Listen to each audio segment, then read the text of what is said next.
नमस्कार दोस्तों, स्वागत है आपका हिंदी नॉलेज शो में। तो दोस्तों, अमेरिका ने चीन के खिलाफ एक बहुत ही बड़ा कदम उठाया है।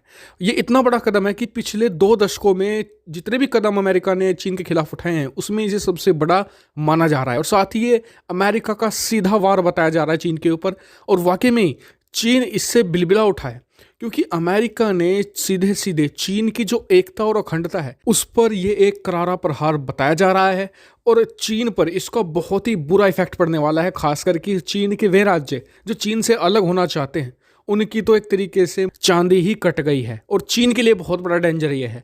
तो मैं आपको बताऊंगा इस वीडियो में कि अमेरिका ने क्या फैसला लिया है, इसका इफेक्ट क्या होगा और इसका भारत को फायदा होगा कि नुकसान होगा, सब कुछ हम डिटेल से जानेंगे। तो मेरे साथ आप इस वीडियो में अंत तक बन रहेगा। और अगर आपने हमारे चैनल को सब्सक्राइब नहीं किया है या फिर आप हमारे चैनल पर पहली बार आए हैं तो आपको बता दूं कि इस चैनल पर प्रतिदिन 3 वीडियो आती है डिफेंस, फॉरेन पॉलिसी और फाइनेंस रिलेटेड। तो चैनल को जरूर सब्सक्राइब कर लेना ताकि आप कोई भी वीडियो मिस ना कर पाएँ।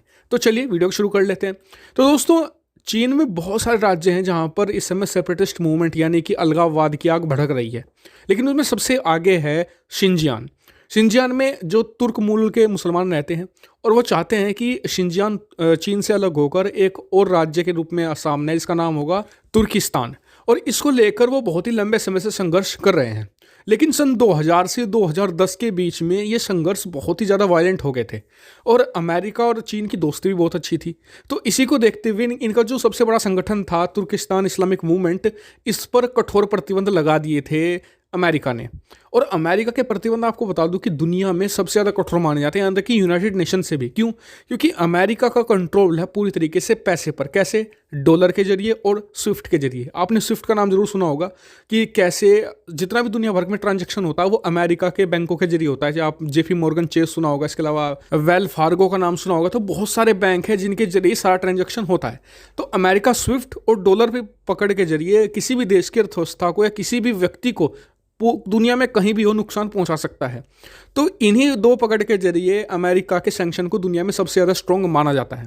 तो अमेरिका ने चाइना की बातों में आकर उस दौरान इस संगठन तुर्किस्तान इस्लामिक मूवमेंट पर प्रतिबंध लगा दिया। और बताया जाता है कि उस दौरान ये संगठन बहुत ही ज़्यादा मजबूत था और चीन को सबसे बड़ा खतरा इसी संगठन से माना जाता था।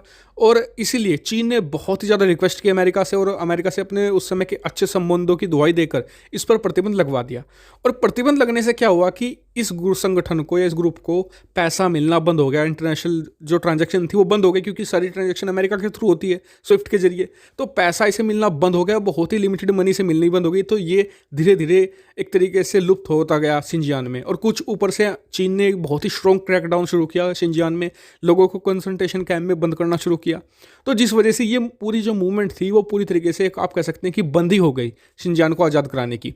लेकिन अब जब अमेरिका और चीन के बीच में ठनी हुई हैं तो अमेरिका ने ये अपना कार्ड खेल दिया है। अमेरिका ने इस इस्लामिक ग्रुप से प्रतिबंध हटा लिया है।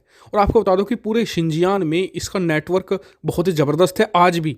और इसके अलावा पूरे चीन में भी ये चीन को नुकसान बहुत ज़्यादा पहुंचा सकता है, क्योंकि कई राज्यों में इसका नाम आया है कि इसने चीन के कई राज्यों में एक तरीके से हमले करवाए थे उस दौरान जब ये बहुत ही स्ट्रॉन्ग था। और अब अगर इस पर से प्रतिबंध हटा है तो अब चीन के सामने खतरा ये पैदा हो गया है कि अब ये आसानी से बाहर से फंडिंग ले सकता है और बहुत ही स्ट्रॉन्ग और बहुत ही ज़्यादा वायलेंट कर सकता है पूरे चीन के अंदर। और चीन की जो एकता है उसे सबसे बड़ा खतरा पैदा कर दिया है अमेरिका ने ये शिनजियान कार्ड खेलकर।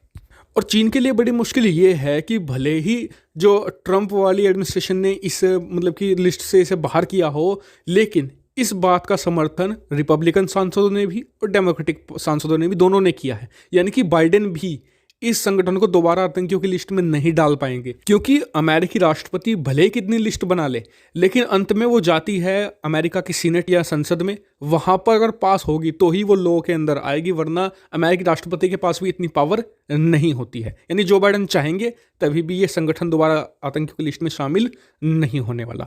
और चीन के सामने बहुत बड़ी मुश्किल खड़ी हो गई, क्योंकि अमेरिका के प्रतिबंध हटना यानी कि एक तरीके से आप मान के चलिए जैसे कि पौधे में खाद डाल देते हैं ना, वैसे होगा इस संगठन के लिए। क्योंकि पहले से इसका नेटवर्क काफ़ी ठीक ठाक है, भले ही आज की तारीख में कम हो, लेकिन अगर इसे पैसा मिलना शुरू हुआ खास करके तुर्की जैसे देशों से, तो फिर चीन के लिए बहुत परेशानियां खड़े होने वाली हैं। तो आपका क्या मानना है इस पर कमेंट करके जरूर बताएगा। और साथ ही जैसे ही कुछ और अपडेट इससे निकल कर मुझे मिलेगा मैं आपको तुरंत वीडियो बना कर दूंगा। तो चैनल को सब्सक्राइब भी कर लेना। Thank you for watching video.